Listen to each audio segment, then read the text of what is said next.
इस्लामाबाद पश्चिम Asia में छिड़े भीषण युद्ध की हमास की पूरी लीडरशिप खत्म करने के बाद इजराइल हिजबुल्लाह के पीछे पड़ा हुआ है। हसन नसरुल्लाह की मौत के 32 दिन बाद हिजबुल्लाह ने नए चीफ की घोषणा की। डिप्टी लीडर नईम कासिम को संगठन की जिम्मेदारी सौंपी गई।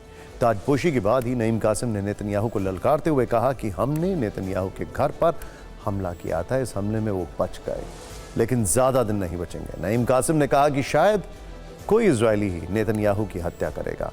नईम कासिम अब तक हिजबुल्लाह में नंबर 2 की पोजीशन पर था। नसरुल्लाह की मौत के बाद कासिम ने ही लेबनान की जनता को संबोधित किया था। लेकिन पश्चिम एशिया में इजराइल ने ऐसा बारूदी कहर ढाया है जिसमें एक एक करके उसके सारे दुश्मन ढेर होते जा रहे हैं। ये पश्चिम एशिया में वो मौत वाली कुर्सी है जिस पर बैठते ही इजराइल उसका काम तमाम कर देता है और उसकी टाइमलाइन काफी चौंकाती है। पश्चिम एशिया में मौत वाली कुर्सी अब तक कई लोगों को खा गई है।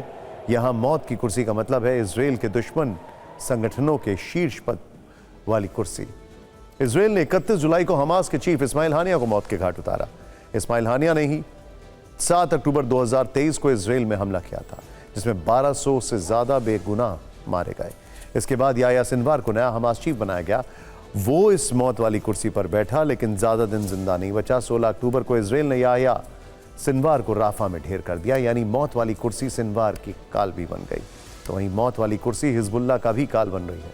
सबसे पहले 27 सितंबर को इजराइल ने लेबनान के बेरूत में एयर स्ट्राइक करके हिजबुल्लाह चीफ हसन नसरुल्लाह को ढेर किया। नसरुल्लाह की मौत पर पूरे ईरान में मातम बना। नसरुल्लाह की मौत के बाद उसके करीबी हाशिम साफिद्दीन को नसरुल्लाह का उत्तराधिकारी माना जा रहा था, लेकिन कुछ ही दिनों के अंदर इजराइल ने हाशिम साफिद्दीन को भी मार दिया और 2 दिन पहले नईम कासिम को नया हिजबुल्लाह चीफ बनाया गया और अब इजराइल ने नईम कासिम को भी मारने की धमकी डाली है।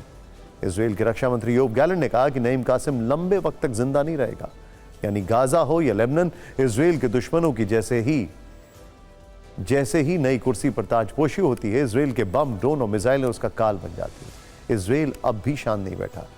इजराइल ने हिजबुल्लाह के साथ साथ ईरान को भी धमकी दे डाली है। ये रिपोर्ट में देखें।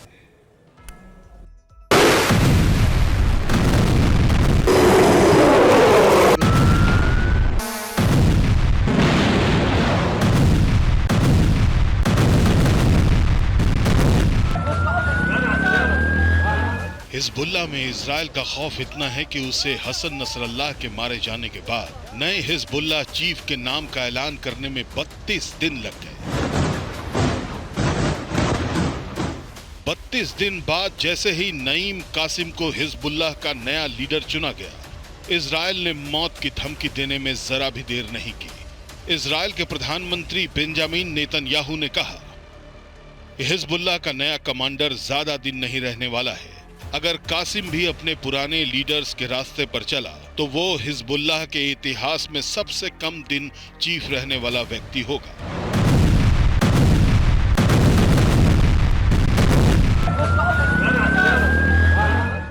हसन नसरुल्लाह की मौत के बाद नईम कासिम ने 5 अक्टूबर को बेरूत छोड़ दिया था। उसे ईरान के विदेश मंत्री के विमान से ले जाया गया था। मीडिया रिपोर्ट्स के मुताबिक ईरान के नेताओं ने इजराइल के हमले के डर से कासिम को ईरान बुलाया था। इस बीच इजराइल ने सीधे ईरान को भी धमकी दे डाली है। इजराइल के सैन्य प्रमुख जनरल हर्जी हलेवी ने कहा, अगर ईरान ने इजराइल पर एक और मिसाइल हमला करने की गलती की तो ईरान को इसकी बड़ी कीमत अदा करनी होगी। हमें अच्छी तरह से पता है कि ईरान तक कैसे पहुंचना है। इस बार हम ऐसा हमला करेंगे जैसा अब तक नहीं किया है।